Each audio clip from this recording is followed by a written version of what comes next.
And lastly, if you have any doubts still on this issue of certainty, how about firefighter Long? They were just adamant about 7 coming down immediately. I think we probably get out of the rubble. He's talking about the rubble of World Trade 1. And 18 minutes later is when 7 came down. Or Kennedy. The only guy I remember that really stands out in my mind is Chief Visconti on the radio. I remember him screaming about 7, number 7. They wanted everybody away from 7 because 7 was definitely going to collapse. And finally, Cassidy, Building 7 was an imminent collapse. They blew the horns. They said, everyone clear the area. I think you get the point. This was not a hunch. This was not people having a concern that the building might come down. This was hundreds of people standing around, waiting for what they had been told was definitely going to happen. That fits the criterion of certainty. The next criterion that I raised for you when talking about foreknowledge was confirmation, and that's an easy one. Yes, their confidence was warranted. It was confirmed. It came down 5:21 in the afternoon. Which brings us to my third criterion, which is detail. 2 points I want to make here. One has to do with the nature of the collapse, and the second has to do with detail about time. You know, several firefighters, when you read their accounts, say things like, you know, they mainly say this, by the way, about the towers. We could see these towers were really hurt, you know, and I expected there might be a collapse. But by that, I meant a partial collapse. None of us ever dreamt the entire building would collapse. Okay? But in the case of World Trade 7, which had not even been damaged the way the towers had been damaged, it appears that people were standing around waiting for a total collapse. There's very little surprise amongst most of the firefighters when it eventually comes down. That's the kind of collapse, total collapse, they had been led to expect.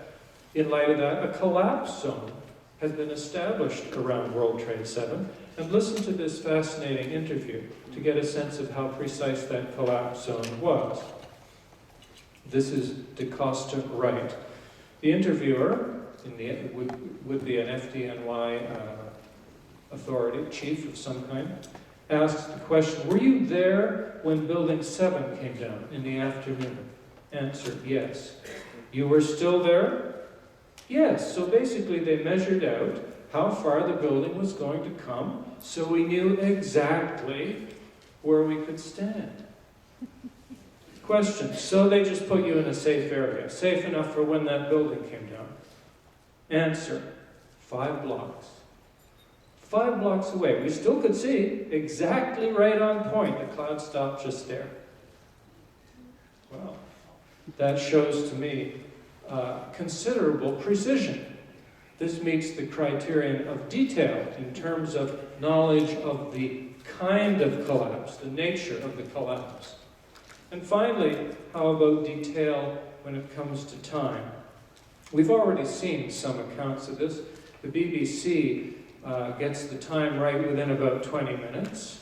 That's actually staggeringly close when you consider how unique this collapse was. To come within 20 minutes is really quite precise. We also had the reference a moment ago to somebody who said, they told us it was going to collapse and 18 minutes later it did. But you know what? I think we can even get more precise than that. I'm going to take you now to CNN to show you how they reported this important building collapse. We may have to turn this one up a little bit too. Where are we? Peres, the Israeli foreign minister, a long-time Israeli leader in any number of governments, joining us from Jerusalem tonight, where it is a little bit after 11 o'clock, about 10 minutes after 11. Thank you, sir, for joining us. We are getting information now that one of the other buildings, Building 7, in the World Trade Center complex, is on fire and has either collapsed or is collapsing. And you, to be honest, can see these pictures a little bit more clearly than I, but building number 7, one of the building... Okay. Let me just repeat to you what he said, what Aaron Brown, who's the anchor here, has said up to this point. We are getting information now that one of the other buildings, Building 7, in the World Trade Center complex, is on fire and has either collapsed or is collapsing. And to be honest, you can see these pictures a little bit more clearly than I can. Why is he saying that? Because he's staring at his monitor and the building hasn't collapsed. And Brown, and by the way, I would never claim Aaron Brown was in on this because he looks baffled the whole day. Well, that could be. I don't watch it enough to know. In any case, Mr. Brown, says it's collapsed or it's collapsing, and you, to be honest, can see these pictures a little bit more clearly than I, because look what he's looking at. It's standing there. So now he does something that I find quite rare for a TV newsman. You see, because the actual World Trade Center is behind him. He's in New York, he's in Manhattan, he's giving this with the World Trade Center behind him. He can't believe his monitor. So he turns his back to the camera and looks at the actual World Trade Center. And guess what? It is still there. And in this case, his caption is a little bit softer than what he's saying. The caption says, Building 7 at World Trade Center on fire may collapse.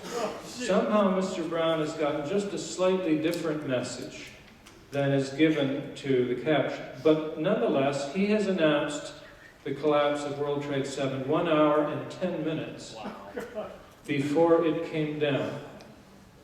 Now that would be interesting enough in itself, but I find the whole CNN coverage of this quite fascinating.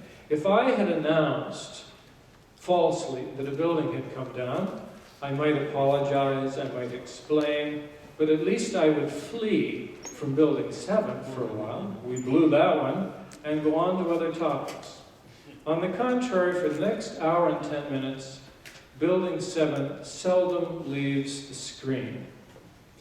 I believe someone has told them, don't worry folks, it's coming down. We get it on split screen, we get it in full screen, and throughout that time, the caption remains the same. Building 7, blah, blah, blah, may collapse. Here it is. It's an example. I thought I would just pick this frame as an example. Half an hour before the collapse, full shot by CNN of the building. The building itself hasn't changed as far as we can see. Building 7, blah, blah, blah, may collapse. And this caption is something I would use as an example of normalizing the abnormal. Building 7 on fire may collapse. It's a little bit like saying, MacQueen hurts knee, may die. It looks normal. People look at that and they think, okay, it may collapse. But as we've already seen, these buildings don't collapse from fire. Anyway, the plot continues to thicken because look what happens when we get 4.5 minutes before the collapse. Look at the caption. Building 7 ablaze, poised to collapse. Suddenly, we know the damn thing's coming down, and it's coming down fast.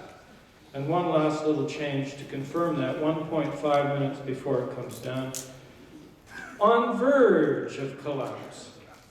And it then does come down, and we get the confirming shot. Well, I don't think it's too much to say that people at CNN were told, first of all, that this building is coming down. Keep your camera on it. And secondly, that they were updated and were told that the end is approaching. And they knew it at least 5 minutes before the end. And I gave you all this to make the point that we have a really quite amazing amount of detail in this foreknowledge of Building 7's collapse. They know the nature, they know how far the cloud's going to come, and they know quite precisely when it's going to come down. Therefore, the last criterion, that of detail, has been met, and we may now speak of foreknowledge of Building 7's collapse. The next thing I want to address very briefly with you is how the National Institute of Standards and Technology has dealt with this issue and how it has responded to us when we make these points. I have scoured the final report on World Trade 7 a couple of times, and the only statement I have found that addresses this at all is the following. The emergency responders quickly recognized that World Trade 7 had been damaged by the collapse of World Trade 1.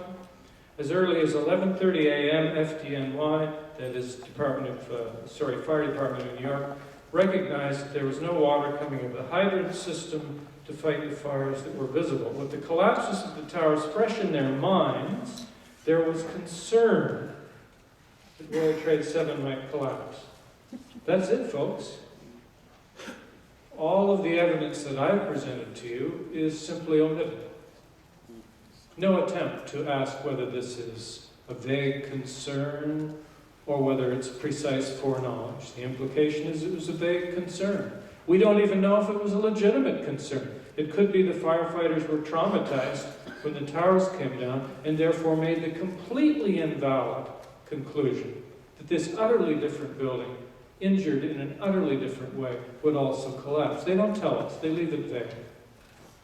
It just isn't good enough to deal with these major anomalies.